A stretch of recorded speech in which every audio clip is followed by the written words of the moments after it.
Hello and welcome. I'm Giorgio Rutelli, editor-in-chief of Formiche.net, and today with us we have Ellen Nakashima. Welcome. Thank you for having me. Ellen is a journalist with the Washington Post. She specializes in national security and cybersecurity, and she's in Italy right now because she received an award, and I'm going to ask her about this award that she received in Urbino 2 days ago. And but also to have some lectures at universities and to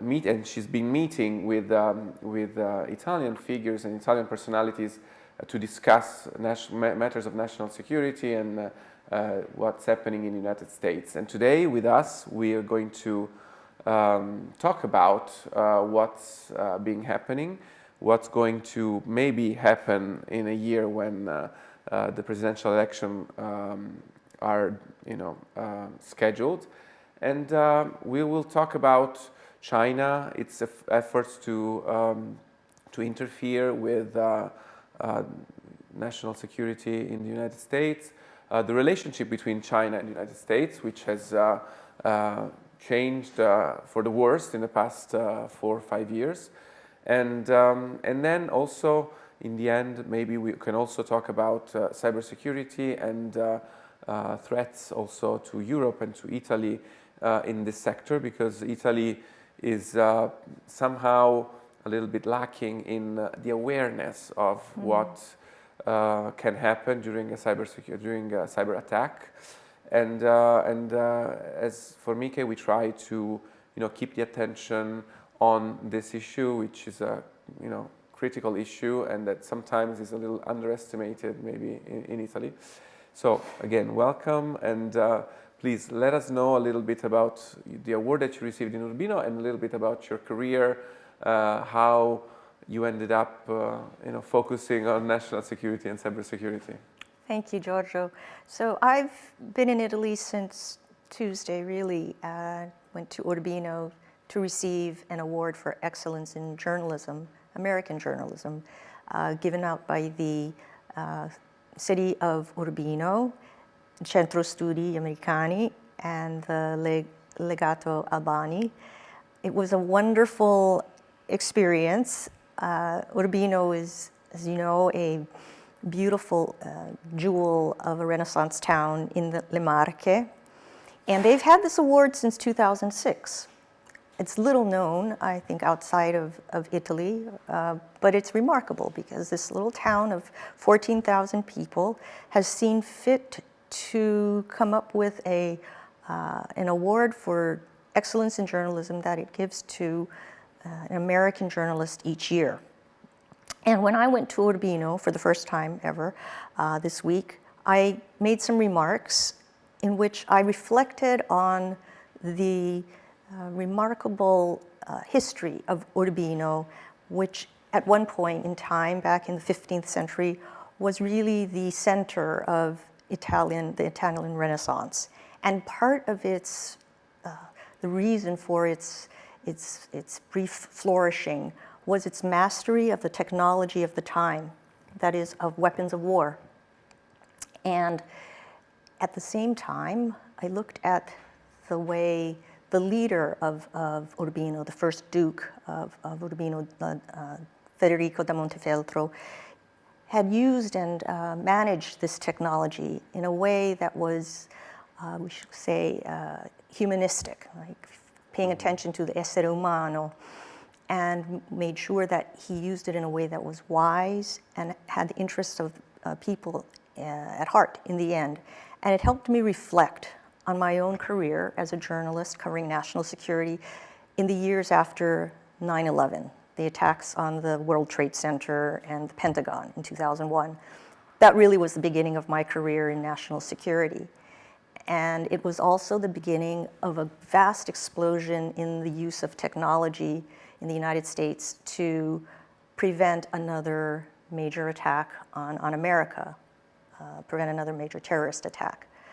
And so much of my career, my years post 9/11, were focused on one aspect or another of technology in the service of national security. And many of these tools involved cyber tools or computers or the use of technology to gather intelligence, to find hints and clues of the next potential terrorist plot, or the use of DNA, of biometrics, and the partnership that the government of America had to forge with private companies, major tech companies in America, to help it detect these new, perhaps these plots. And all of that gave rise to new tensions between security, privacy, civil liberties. And that was one of the big tensions that I covered as a national security journalist for many years, because much of what the government was doing in the name of security, this was the National Security Agency, among others, was secret, or they tried to keep it secret to avoid having the enemy find out what they were doing. But with that secrecy came the possibility of overreach, of the government going a little too far beyond the bounds of what might be moral or right. And that was the sort of the fulcrum of the major public debates that erupted in the years after 9/11, which I covered, and gave rise to new laws passed by Congress, some of which are still being debated this very day, this week. Oh, yeah. And how do you think we are now in terms of the balance between secrecy, security of infrastructure, security of the people, of the American people, and on the other side, civil liberties and privacy rights? Because of course we've had, the Patriot Act first, and Yes. then we had in 2013 the NSA leaks with Snowden. Edward Snowden, right? And in that time probably, they were the two extreme, the time of very strict legislation, and then some very open and very wide open revelation of what was going on.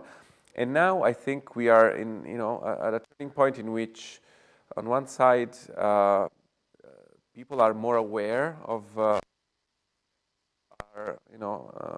entangled with this technology, but at the same time, we are now at a forefront of a new technology, artificial intelligence, which is going to be even more powerful in conditioning, having effects from abroad into our democracies. So do you think that the situation in Washington has changed in terms of how they are going to handle this difficult balance?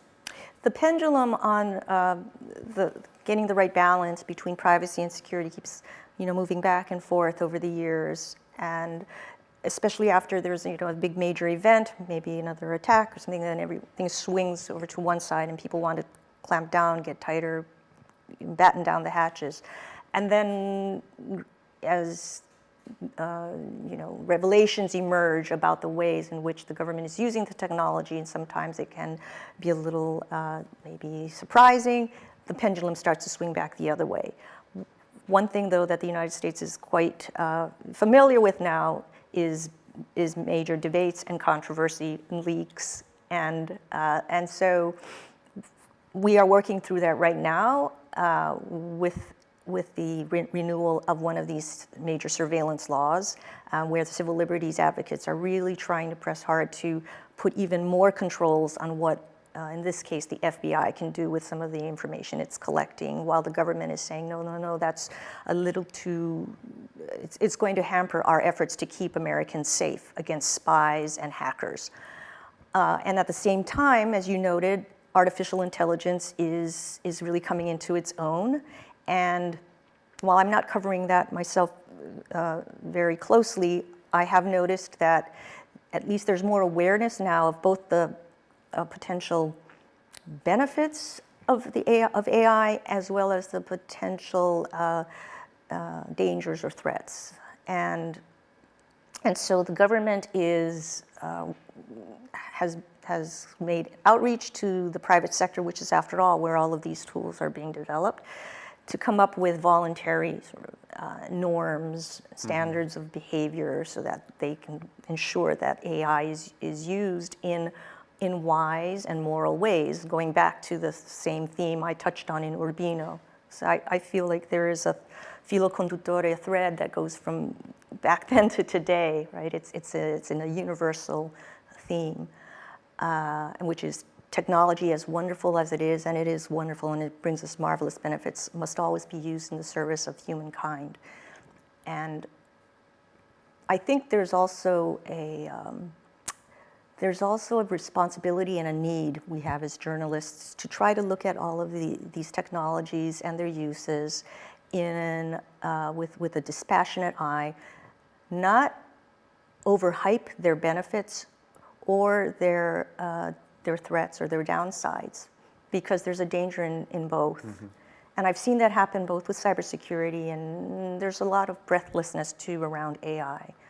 Right now, I don't see it as sort of the existential threat, but this technology can develop in amazing ways. So. One thing that we've learned after the 2016 elections, both in Europe with the Brexit election and in the United States with the presidential elections that saw Trump win, is that there is an interest and an action by foreign forces to manipulate or at least reorient elections in democracies, especially blowing on the flames of populist agendas. Do you think that next year we will have European elections in Europe in June, which will be quite important because it will be a moment in which we will decide where Europe is going to go for the next 5 years, and on terms of international relationships, the situation has changed. Europe 5 years ago, right before Biden became president, was about to sign a comprehensive agreement with China on investments that was frozen right after Biden was elected, and because it was not at all discussed with the United States, and the United States saw it as a very bold step towards Beijing that was a little bit reckless. Yes. But now we see Ursula von der Leyen, we see European leaders being very vocal on China, on the risking, on the fact that on electric vehicles, on many issues, not only issues of trade, but also issues of national security, of cybersecurity.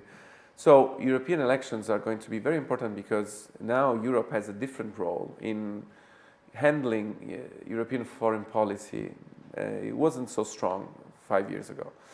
And then, of course, we have the American elections. Do you think that our democracies are a little more aware of the possible risks, and are maybe social networks less pervasive and less powerful today than they were 7 years ago, or is there still a big threat of disinformation, of steering public opinion towards autocracies during the campaigns? That, of course, we know that foreign powers have interests in having a candidate rather than another win. So do you think that we are more mature and more ready, or is this growing technology going to be so powerful that we can be fooled again? The technology is really only a tool, its effects depend on the human beings who are wielding the tool. And when it comes to disinformation, the effectiveness or impact of disinformation is really only as strong as the underlying vulnerabilities of the target society. So in the United States, for instance, in 2016, the Russians sought to influence and interfere in the presidential election in a very brazen way, the first time really that they had ever done so in that fashion. And I argue that they really didn't have as much of an effect as some people think. I think their effect was overblown. But of course what they were doing, as you pointed out, was fanning the flames of populism that's already underlying fissures in society that were there, ready and waiting to be exploited. They just had to throw some gasoline on the fire. But it really wasn't the Russians that really created most of the polarization and divisions. It was domestic actors and voices. And they had far more impact, I argue, on creating so much divisiveness and polarization in American society than whatever the Russians did. And that's generally true when you talk about, say, Russia and its efforts at disinformation. It's more effective in Russian-speaking societies, in its near abroad, in its diaspora, than it is sort of in, North America, far the way it gets. The Russians are getting quite, they're better, they're good, they're using AI in fantastic ways, but they're still not as impactful as, say, domestic actors. And in Europe, Europe is not monolithic when it comes to each society, and certain societies have more, maybe, are more polarized than others, and the Russians will try. They've tried in Germany, for instance, and they will certainly try, and they always try in the Baltics, and they will in Eastern Europe. So as far as how much more aware we are, I think generally people are much more aware of disinformation and the need to be attentive to it. The best way to counter it is to build resilience in society. And that is a hard job because it means getting at the underlying causes of the dysfunction and the fissures that are often social and economic in their roots.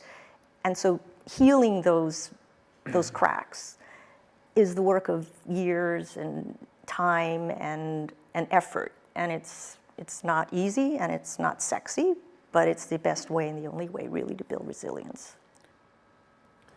So what do you think about Europe's capability of handling cybersecurity threats? I think that in Italy we are getting more and more aware of this risk.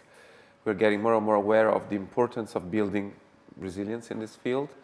But at the same time, we do not have a strong culture of cybersecurity, and that applies to many layers: private sector, public sector, top down. We are developing. We have a new cybersecurity agency. It's been, new, but it's been going on for more than 2 years. But yes. And it's growing, and its work is increasing day by day. But so, what is maybe also in your experience? What should maybe Italy invest in? What should be the moves to take in order to strengthen our capability and be able to be prepared in case something happens, especially during or before the election, or not only for political reasons. It could be for economic reasons. It could be for any kind of reason. And maybe Russia now is focused on something else. Right, a little China distracted. Is there is the capability of China is bigger and stronger, and China managed to get a lot of its technology throughout Europe, and so we are facing some risks in terms of reliability of our equipment also. So what would you maybe give Italy as an advice from a country that has been dealing with this problem for many years, right? Because it is perhaps got the largest attack surface in the world, and so nothing focuses the mind like an attack. And since 9/11, really before then, the U.S. government started having cyber czars who were paying attention to the idea of major cyber attacks, and then after 9/11, they started building up new agencies. We had a cyber command in 2009, and cyber attacks take many forms. We talked about one aspect of cyber, which is the use of information as a tool or weapon, so cyber warfare, information warfare. But cyber attacks can also be used to try to disrupt networks and cause confusion, fear, panic, which is what people were expecting Russia would do with Ukraine before the invasion, and which, thanks to Ukraine's own major investments in cybersecurity for a good decade prior, and partnerships with Ukraine and other countries, and Ukraine in the private sector. Ukraine was the victim maybe of the biggest cyber attack in history. So they played their card too soon, because then they had the time to learn and to be ready in that right. case. Ukraine. I have spoken with Ukrainian cyber officials, and they like to make the point that we didn't just come to this last year. We have been dealing with the best Russian hackers since 2014 and 15, right, when they tried to turn off the lights. Yeah.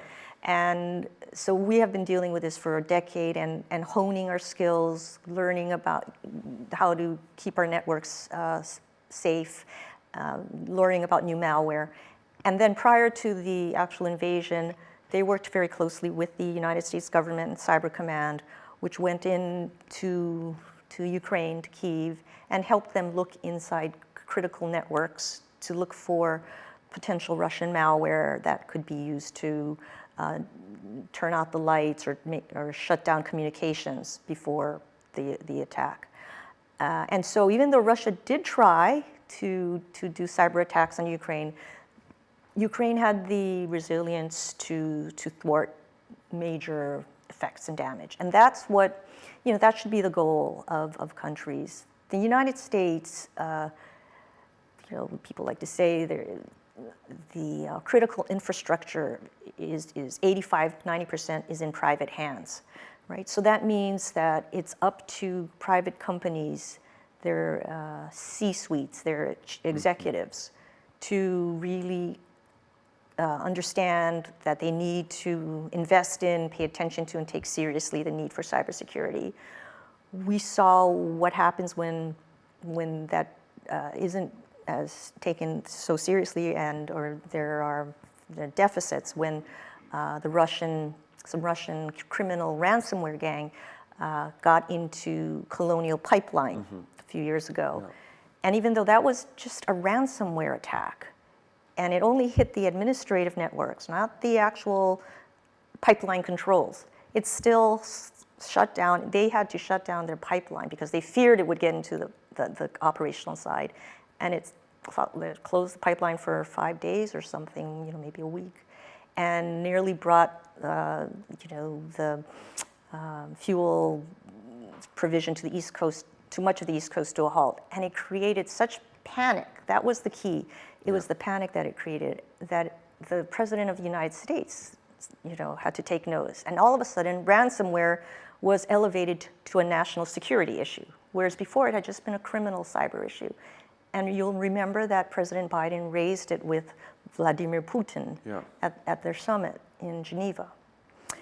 So there's been enough, over the years, there's been a lot of warning of attacks in the United States. There's been a number of major hacks where China or Russia have gotten into networks. China likes to steal a lot of commercial intellectual property. And increasingly now, though, they're getting into critical infrastructure networks where they might be able to, shut something down or disrupt something if there's ever military conflict. And that's a great concern. So I know that Italy is starting to pay more attention to it, and Italy and the US have some government-to-government partnerships. But there needs to be, I guess, more of a general awareness, especially on the part of private companies, private sector companies. That's where you really need to have the attention paid. Yeah, I think that big Italian companies are more aware right now. I think there's still a little bit of a weak spot in the public administration, in the public sector. And the public sector a lot of the times has a lot to do with these private companies, so they can be sometimes the weak link in a security fence. The road is still complicated, but I think that awareness is growing, and we are on the right track. We hope that on one side, we hope not to receive an attack as important as Colonial Pipeline, for instance. On the other side, as you tell me, that would be the wake-up call that would push people to be more aware.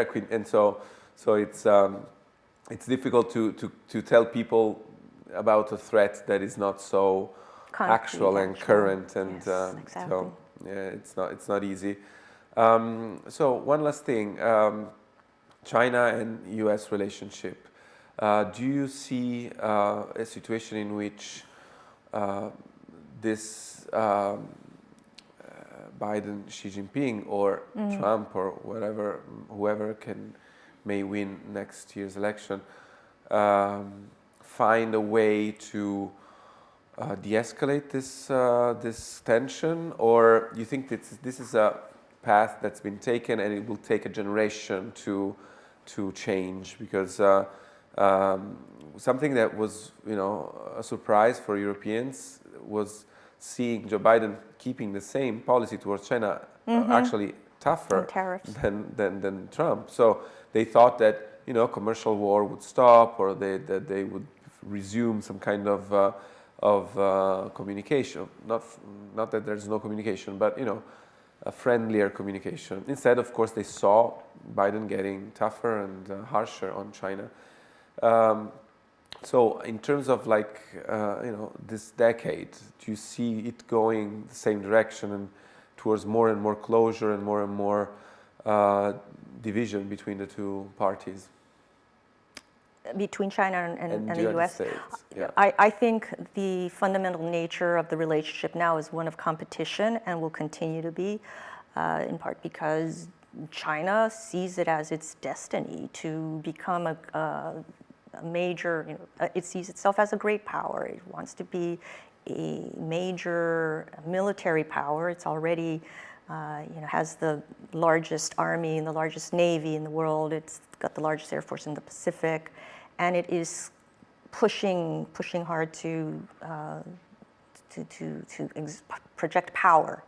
First in the region, in the Indo-Pacific, and then gradually it wants to expand. As we've seen, it's starting to build more overseas bases. I think from the United States perspective, this path that the government this Biden administration has set on will for the most part continue irrespective of who's elected next year, because there is a fair amount of bipartisan consensus in America, on Capitol Hill and at the White House, that China is the major near-peer competitor, major competitor and near-peer threat. And so, there are Democrats and Republicans who agree that the policy ought to be one of trying to, for instance, constrain China from developing, becoming dominant in advanced technologies like AI, quantum, and advanced semicomputers, which can be used to continue and accelerate their military modernization. China will say, oh, this is just the United States trying to contain us, keep our economy down, encircle us. But the policy is actually a little more narrow, and one of trying to say we want to constrain those inputs and elements that go to building up your military for aggressive, coercive purposes, to advance a view of the world that is not in sync with this idea of the rules-based international order, but more in the service of an authoritarian government. And I think the real question mark is in the global south, as we might call it, the developing world, the non-aligned countries. They're the states that are at play, and which both the United States and its allies and partners are trying to woo, as well as China. And there's a great competition there for their hearts and minds and their allegiances. And I think whoever gets the advantage there can maybe prevail in the long run. But that's an open question.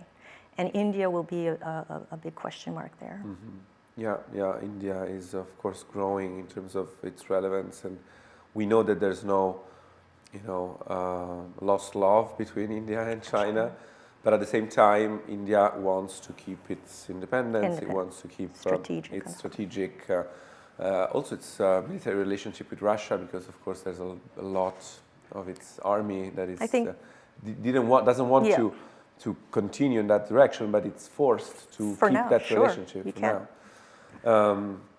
And so, now that you mentioned, of course, the fact that the United States will keep on this track towards China, will it be the same track towards Ukraine and Europe and European stability and security? The Republicans are very vocal in saying that Biden is spending too much on military